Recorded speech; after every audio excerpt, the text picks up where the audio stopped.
I'd love to get a couple volunteers to I'd share. I'd like to speak, Jeanette. Beautiful. Okay. So so you want us to say what you need. Okay, I'm a caregiver for my 95-year-old mother. And it's I'm like the sole caregiver. And sometimes more frequently than should, I lose it. And I'm not and my my verbiage is not good. And I don't and I hate myself for it because it shouldn't be, but I feel so much frustration and anger, and I need a break. But then I think So if yeah, you yeah, and I probably think if I do. even if I have yeah.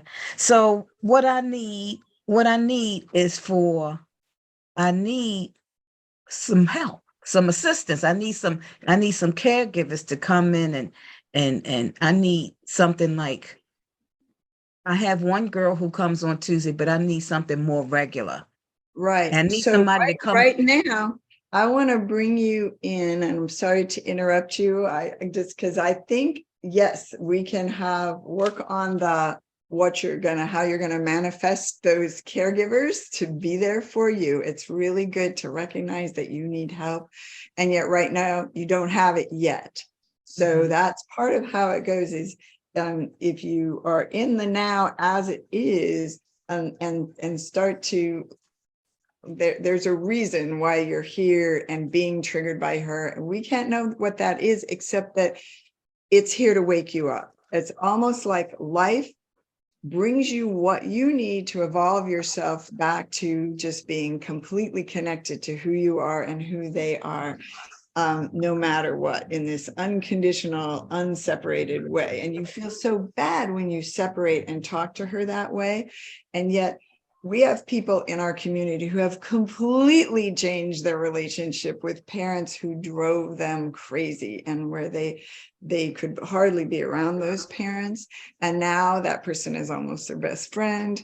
And whenever those triggering things do happen, then we get to use that to find, oh, more and more and more. You will always find that what you feel is being done to you by the other person when they're driving you crazy is what you're already doing to yourself Mm, and to them, but mm, you're blind to how you're doing it. So if you were to find a situation where she does or says something that really triggers you, can you think of one? I know when you live with somebody, sometimes it's really hard to pull one out of the hat, but it really helps to do this work on a specific moment in time. Try to find a specific moment. And like I said, it's a skill to get down to those judgments. But if we don't get down there and clear them up and find that reality is unfolding perfectly, we're going to go off on our loved ones because okay. part of us I need her, so what I would be a I moment have when she two main ones. One is all the is always her. She has her favorite go to is I didn't know. It's like that I didn't know, or I didn't know. Yeah, I think you might have known, but that's just me. And then the other one is can I help and for me that feels totally disingenuous, and it irks my soul because that I won't want you to try to pick that bag up. You know that I don't want you to help me bring those groceries in the house. Because that's what I do. And it would be and you're not strong enough to do that. You could hurt yourself doing that. So I really don't want you to do that. And I'm going to say no, but you right, take okay, and I'm so sorry to interrupt you, but I'm going to keep moving because right. our Sure. situation, so many people out here can relate to Of this. I'm course. absolutely sure, especially anybody who's ever been a caregiver. I see people out there Okay. not. I'm going to keep this really in a very simple one that maybe other people could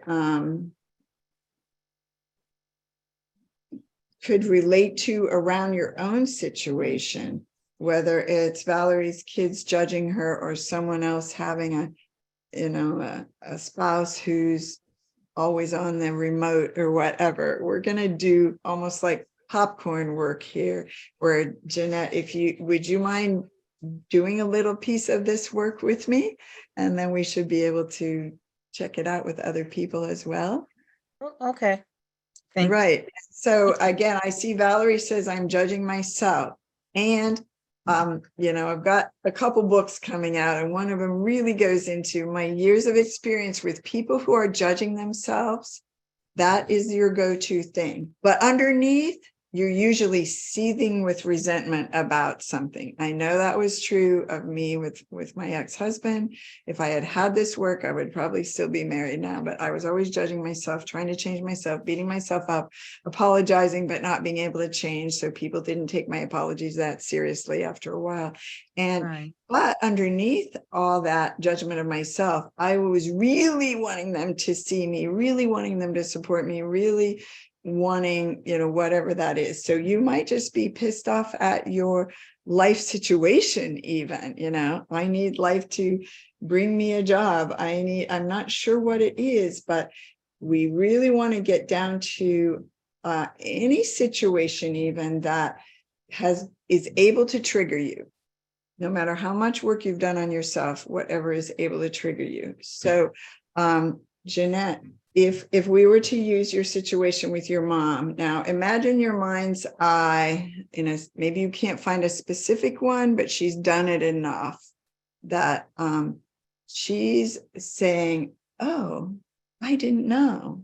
And you're like, Anyway, so, and it just was like, well, so your thought is basically, I need her to not say that, right? And so that's where everybody can kind of use this one. You can use, I need him, her to not say that. I need him, her to not do that. See if you can work along with Jeanette on your own situation. I know not everybody maybe has found a judgment of someone else yet. If you're just looking for the big life situation, I need to have more money. It's a little different, and we can work that one too. But the one we're working today is on another person, because those judgments, or we can do it on a big situation too. We can, I need the government to be different. I need my bank account to have more money. As long as it's got the I need blank too. It's a decision. It's that one thought. I'll be better when this happens. Okay, so I need blank to blank. And yours, Jeanette, is going to be, I need her to not say that. And that being, oh, I didn't know. And I don't even know the context of it, but we all have had that.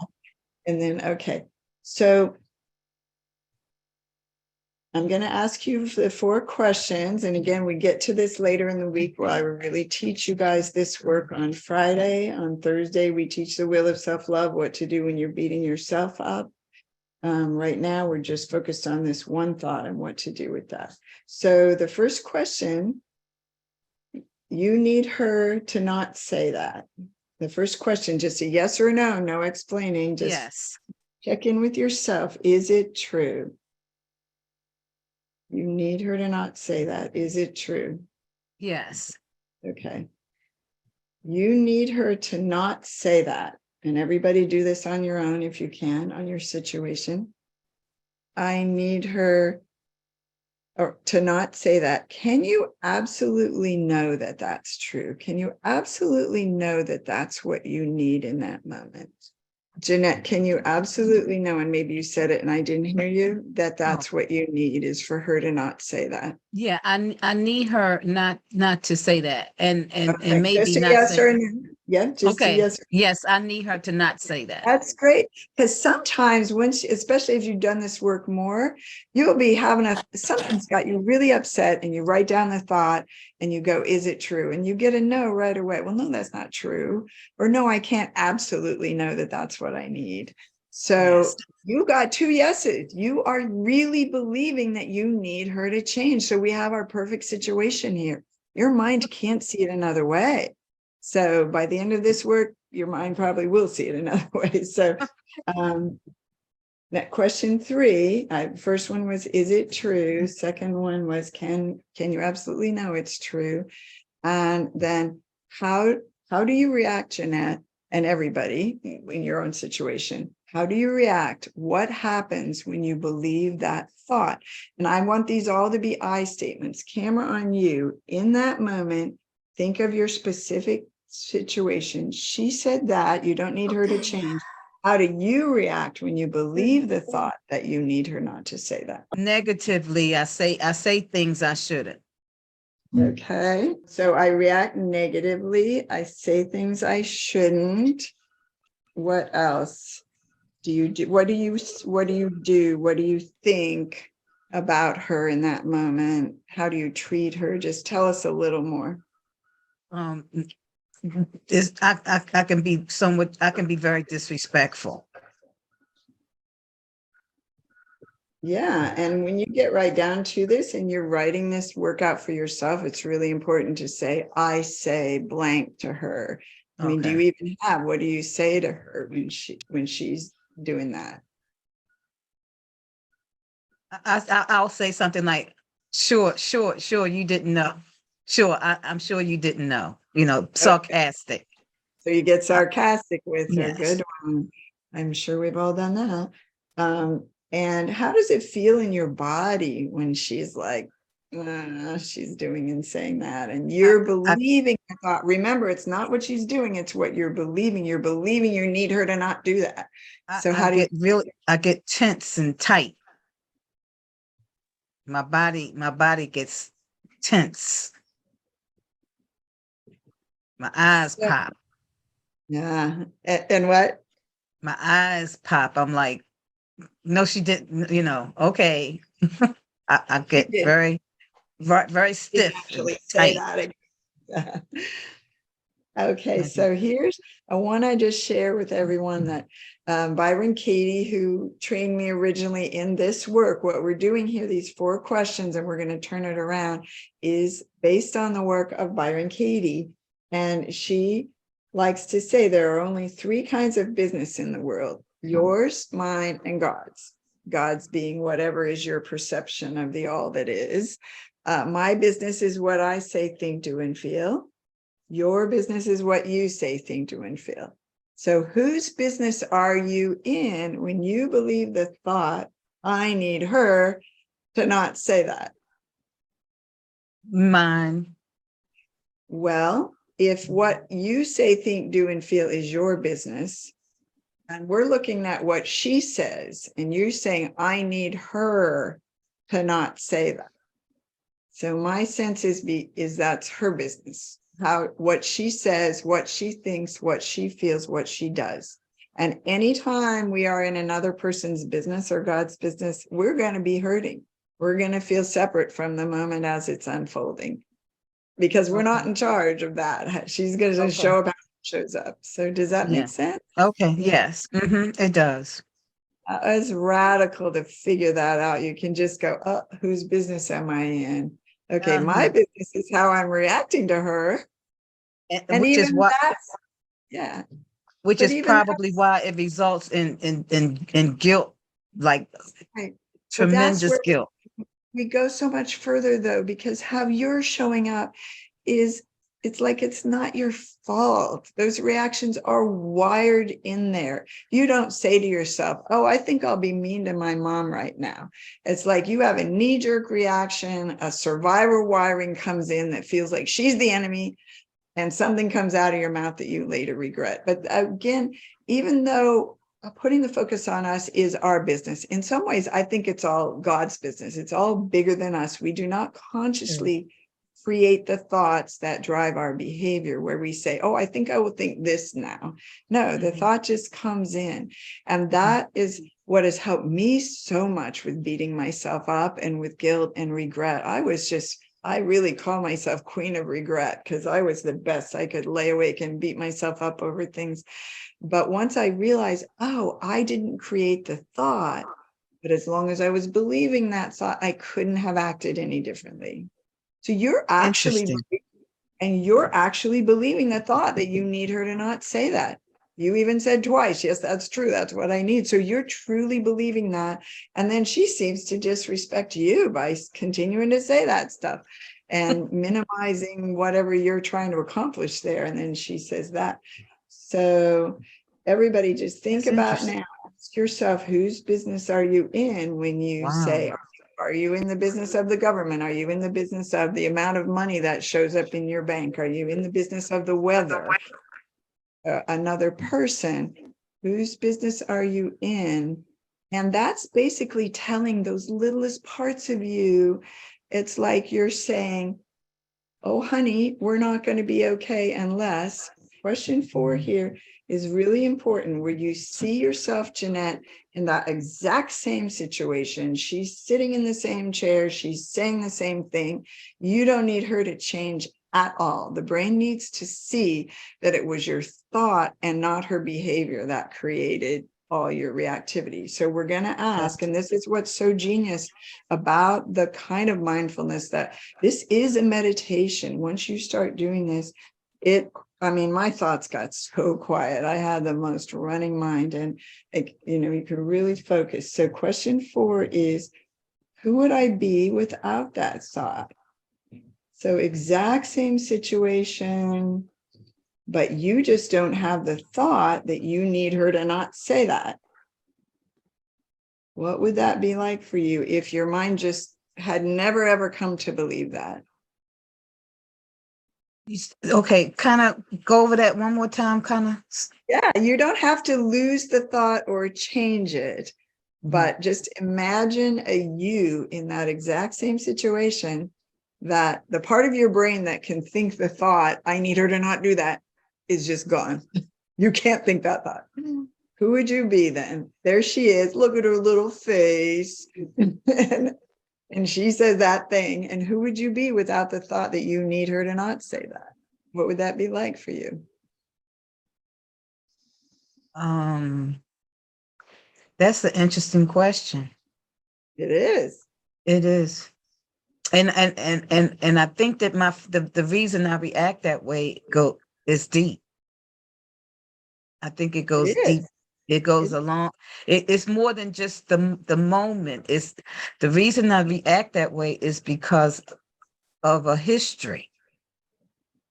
You are so right. And I love that in my work with people in our groups, we go back to that moment in childhood, and we get to say to that little girl, who would you be in that moment when it first got started, without the thought, there's something wrong with me, or I need this person to stop drinking, or the different things where life is happening out of our control. And as a child, you came up with a conditional thought. Oh, if only blank, then I'll be okay. If only I do this, if only they do that. But it feels like a hopeless state, where you're telling that little part of yourself, oh, we're only going to be okay if. Whereas what we're going to find here when we turn it around is that life unfolding is inherently safe. It's just the thought that came in and said, I need it to be different. So, but I'm not going to. So just imagine, let's go. And everybody, we're going to stick with one person, even though I love doing popcorn work where people can just chime in and say, oh, here's who I would be. Here's how I'd feel. It's almost like everything you felt when you were so annoyed with her and so triggered. And so everything in your body, it's almost like the answer to question 4 would be all that stuff wouldn't be there, because it was the thought that created it. Okay. But just tell me, just for yourself, just go in a little meditation. Okay, without that thought, how would I react to her? I could. I have been successful on occasion, and it feels and on occasion I have been successful in not reacting to it, and I feel like a real good relationship with her. But when I don't react well, I just feel riddled with guilt and anxiety. But Right. again, and I, in our wheel of self-love, you'll be able to go back and be with the you that you were in that moment, every iteration of yourself from childhood forward. Sort of my book is about this habit of self-hatred, where it's like, is fair to, use hindsight as a cruel weapon of self-hatred. That was you believing what you were believing in the moment, which is that I need her to not do that. That was the best you could do given what you were believing, but we're helping you now with the thought that you Right. need it. Next time, and the people in this room who have done this work will tell you, this is how it works. They go, oh, wow, she said that and I didn't react. She said that and I did react, but I saw that it was me and that work was mine to free myself instead of to wait for her to change. So Right. without that thought, you might say, oh, wow, there she is doing that adorable thing where she says, oh, I didn't know. You could just like, your heart is open to her. You're like, okay. And you could say, really, Mom, you didn't know? Okay, well, you do now. So let's solve the problem now. You could either take her seriously, you could see her as a little caricature. Okay, that's what she does. And if I let my well-being based on this conditional thought, I'm only going to be okay if she never says that again. Well, that's kind of a hopeless case, because that's part Yes, of it her is. little script. That script is driven by her trying to be good for you, or trying to whatever childlike thing got going there. We all have these survival scripts, and she's your great teacher. She's got to keep showing up this way until you evolve whatever it is in you that's treating yourself that way. So when we turn this around, we're going to say, I need her to not say that. The first turnaround, we'll just go with the opposite, is I don't need her to not say that. So Okay. give me an example of how you don't need her to not say that. Are you still okay? Are you I still don't even basically? I don't Go even ahead. understand how to think that way. And the thing of, whose business are you in? Some of us will find, for our whole lives, we've almost never just been in our own business. That codependent thing gets started early where we're shuttling back and forth.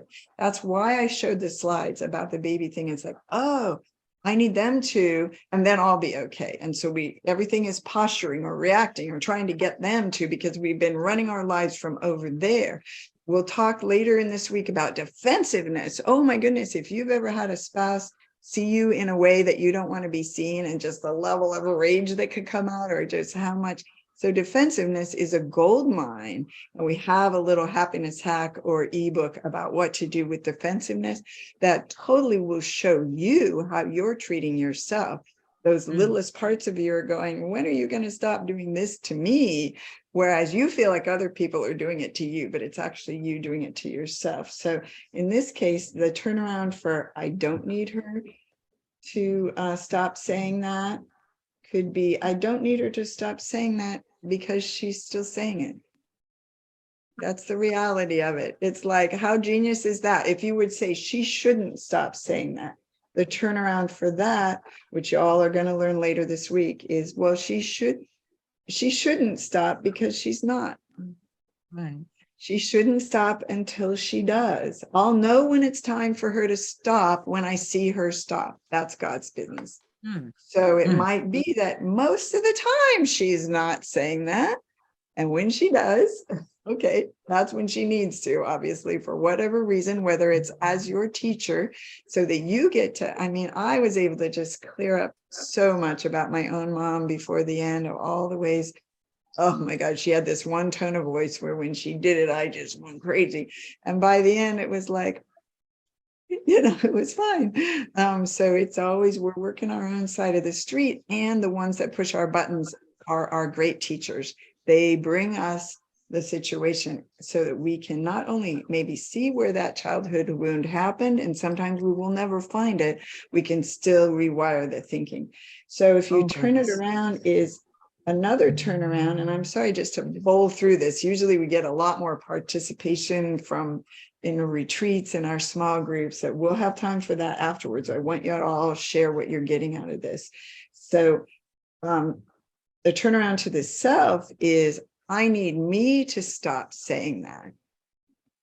I did say my wording, and always write your one-liners down. I said not say that, but I'm going to say stop saying that. That makes it a little easier to work with than rather than having two negatives.